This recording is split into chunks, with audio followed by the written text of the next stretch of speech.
What is up, everybody? Welcome back to another Dudes Who Bet Daily. Magic with me today as we go over some big races. Magic, how are you doing today, man? You look flustered. Why? I wish I'd come up with an excuse not to be here like the other two guys. Got my Rams jersey on. That's the only NFL talk we're having. Officially stops now. Yeah, got big day of horse racing. 3 major grade ones, 2 that are Breeders' Cup winning year-in races. The Secretariat always attracts a good field.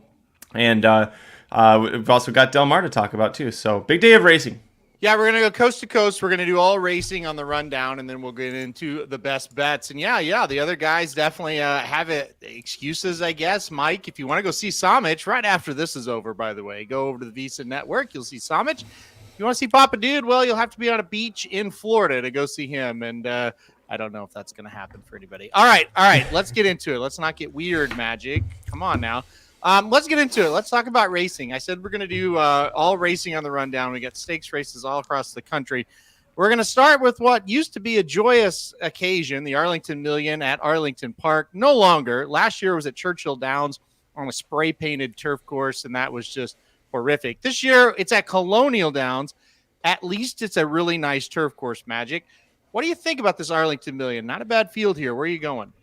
Yeah, good field. I'm going to go with the horse that I thought should have won the United Nations last time out and actually did have the lead and just kind of coughed it up late. But I'm going to go with the 8 Catnip. I think this is a better setup for him. Last time in the United Nations, he was sitting second and had to try and run down the leader. There wasn't a lot of pace pressure. This time, I think that's different. I think you're going to see the 7 go. A Tone probably with Carmouche is going to go win for the money.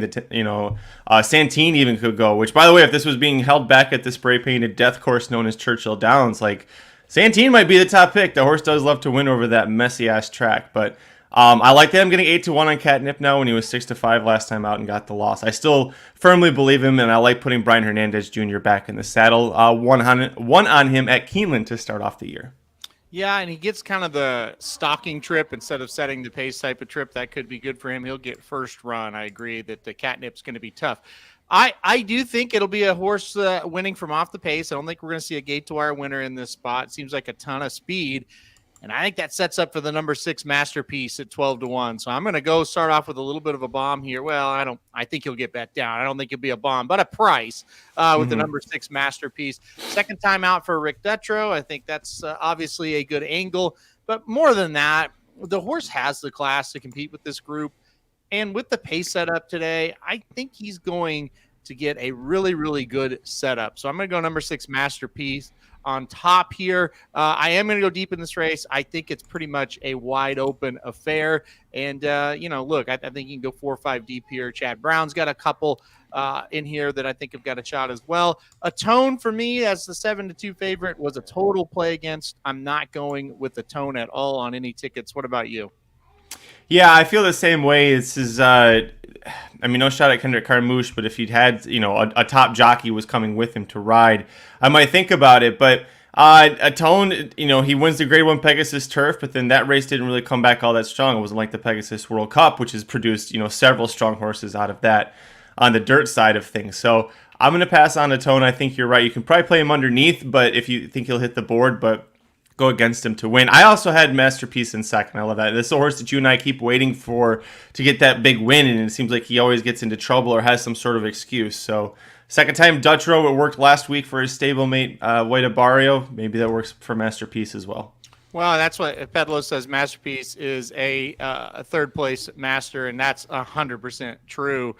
I just think it's, hey, the setup's here. We got the new trainer for the second time. I don't love anybody else in this race. He may finish third once again, and that's that. I mean, I would not be shocked at all if he does, but I think this is the time to take a shot. And plus, you're getting the price. You look at all the other times where he's been in spots similar to this, and he's ran second and third. He's 2-1. He's even money. He's 3-2. He's 4-1. I think you're going to get. I don't think you're going to get 12-1, but I think you'll get like 8, 9, 10-1 on him. I just think it's time to try to take a shot with him. We'll see what happens. It's kind of a now or never. I mean, second time with Dutro, if that can't get you to the winner's circle, I don't know what can, right, Magic? All right, let's move on here as we go on here. Like I said, all racing on the rundown today. Let's fly out to Del Mar. We'll jump on the jet, go to Del Mar, go to the Yellow Ribbon Handicap. I thought this was a kind of a fun race, a pretty wide open one as well. Magic, what do you think about the Yellow Ribbon? If you get 6-1, I think Ganondorf is worth a play here. The turf, it has been playing very fair. It isn't speed favoring so much at Del Mar, but you've got horses going 2 turns and they're coming out of that chute. It's not a big field, Aaron, and the 6, if she takes to the turf, projects to really be the only speed in there. And you've got Juan Hernandez riding her for Baffert. I know first-time turf isn't a great angle for Bob Baffert horses. Mike Somich had a stat that it's like a 37-cent ROI, so you're losing a ton of money playing that on a regular basis. But the speed angle is really where I went with this. She's got breeding that says she should handle it right. Quality road, Ghost Sapper mare. There could be plenty of chances for turf to go in there. So I use her at a price, but I also really like the one closing remarks. I think this is a strong horse for Carla Gaines, and last time out, just tons of trouble in the Grade 1 Gamely. You're not facing horses like that in this spot. Yeah, I think you got 2 really nice picks there. I don't really have a lot of argument on either one of them. The 6 is very interesting. A Baffert horse moving over to the turf, very interesting to see how the horse handles it. Is this, to me, it's one of 2 things. It's either, hey, we think she can really handle it, we're happy with her, or look, this was $1 million purchase. She just hasn't panned out on the dirt. Let's take a shot on the turf. Maybe she'll turn into something there. So I'm not quite sure which one it is, but I'm with you. I think she is kind of the definition, for me at least, of a defensive use. Like, boy, I don't want to get beat by a lone speed horse that's also a Baffert, even though it's still turf. So I think it's a good play. Now, I'm not going to put her on top. I put and this is, you may laugh at me with this one, I put number 2 Turner Loose on top, who is the longest price on the board. Now 8-1, and probably won't, get float up much from that. But I thought Turner Loose was really interesting. Goes to D'Amato, who you and I both know, the king of the turf here in Southern California, has been competitive at, on the Churchill, Keeneland, Kentucky Downs type of circuit, the Kentucky circuit. I just kind of feel like this horse is going to find new life today. And again, wouldn't be shocked if she runs 2nd or 3rd, but I think she's the right price to take a shot here. I like the first-time D'Amato angle. I think she's going to run well. What did you think of the 2, Magic? I think if you're going to take a shot with her, this is the time to do it. If she runs well, you're not going to get 8-1 on her again. I don't think she runs that well. I respect them trying to send her to D'Amato in like an easier spot, but I feel like with her, she just kind of peaked earlier on in her career, and she didn't, maybe, trying the Oaks Trail, maybe pushing that for her kind of took too much out of her, because we really haven't seen her come back that strong since. So I would play against her here. I didn't use her, but again, this is the time to play her if you do like her. So here's my theory on this horse. And again, it's an 8-1 horse, going in, hey, you're taking a little bit of a shot here. I feel like they really kind of screwed her up when they took her off the turf and put her on the dirt for those 3 races. Mm-hmm. And I don't really think she really ever got her footing back, because then she ran a couple more turf races, then back to the dirt, then we're back to the turf. I think we've sent her to D'Amato with the idea of, look, she's a turf horse. Maybe she's not good enough to go on the Kentucky or NYRA circuit and win. We're going to send her out here. You're the best turf trainer out here. I think you could get her right. I think there's a race with her name on it. It may not be this one today, but I think at 8-1, I'm willing to take a shot with her, because I don't love anybody else in this field. So, look, give me the 2 Turner Loose. We'll see what happens. I think she's going to run a much improved race today. That's just my theory on it. All right, let's go one more here. The 4-Stardave. So we kind of, well, at least I went price. Well, we both went prices in the first 2 races we talked about. We'll see this one. I'm a little chalkier here for sure. But Magic, let's start with you. Who'd you like in the 4-Stardave? Oh man. You want to go with Casa Creed, right? This horse is the defending champion. He's looks super strong. He always runs well in this race, even if he doesn't always win it. But I'm going to go against him. I'm going to go with Annapolis in this spot, see if Annapolis can turn the tables on him. Finished 2nd to him last time out. Colson doesn't like the pick.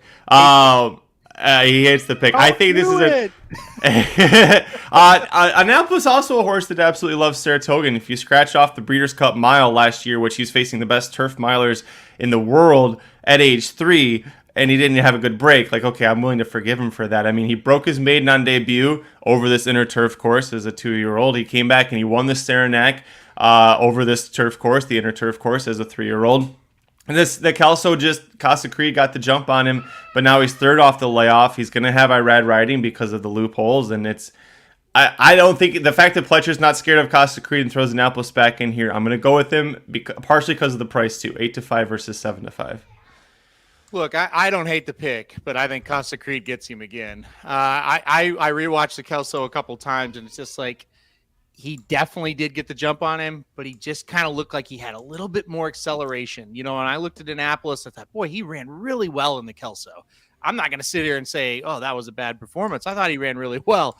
Casa Creed was just better. And I think it might be a situation where he's a little bit better than Annapolis. However, I agree with you 100%. Today, they've got to get Annapolis up towards the front. Not on the lead, but get him ahead of Casa Creed and really make Casa Creed dig in and go get him in the stretch rather than, hey, I'm already ahead as we turn for home, basically.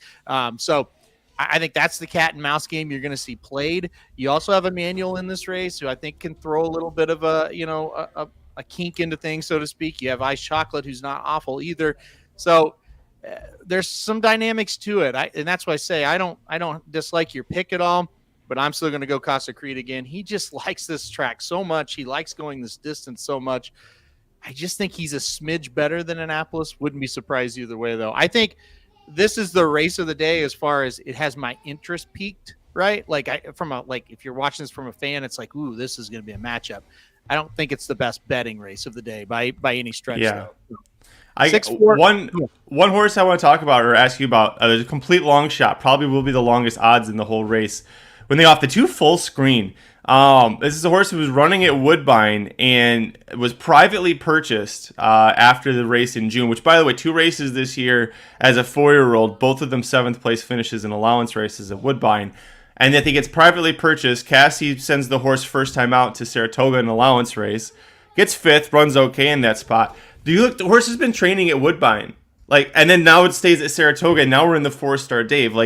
It feels very odd that this horse is here. It shouldn't be here, but they take the blinkers off, and something about him showing up in here, not to win, definitely not to win. I think this horse could hit your trifecta superfecta at a huge price. It's really funny. You bring up a Cassie horse that's 30-1, and you don't bring up the one that I like to hit the board at a huge price. So you said, hey, I want to talk about the longest shot on the board. I said, okay, here comes my 3, number 3, My Sea Cottage, and then you went to the 2.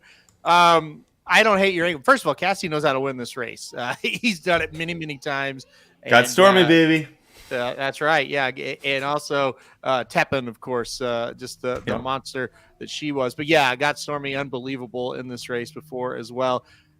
I looked at number 3, My Sea Cottage, for Cassie at 30-1, and I said, I really liked this horse last week in an allowance race. It was the last race of the day. She scratched out of it. Fuck. So anyway, I ended up just not betting the 12th. I didn't even watch it. I was at the Horseshoe by the 12th. But anyway, she shows up here. There's no way she can win, but she is absolutely, in my opinion, the fastest horse in the race. And I think she gets out to a comfortable lead. Now, she's probably going to get passed by the big boys pretty easily, but I do think we hold on for a piece, maybe get 3rd or 4th at a huge number. So that's my long shot. Anybody else you want to talk about? No, I think the 3 is also interesting. I didn't realize that you had such a love affair with it, which it's funny. You said Mike Somich was Ron Veason, but you've been calling My Sea Cottage a girl this whole time, so I'm not really sure. He's rubbing off on me. You know, it's your fault. You do realize it's your fault because you brought up Got Stormy. Oh, and then Teppan. Yeah, it's funny. The 2 Cassie wins this, but only with females. See? So it's your fault. Completely 100% your fault. All right, Magic. Speaking of Somich, let's go to the best bets of the day. He's going to go with the Cubs plus 105 today as his best bet. The Cubs are in Toronto taking on the Blue Jays. They won last night pretty easily in Toronto. Today, Steele on the mound for the Cubs. He's 13-3 with a 2.68 ERA. Somich didn't say why, but I would say, hey, he's thinking Steele's on the mound and the Cubs are an underdog. Bassett on the hill for Toronto. I kind of like this pick. Did you look at this one at all, Magic?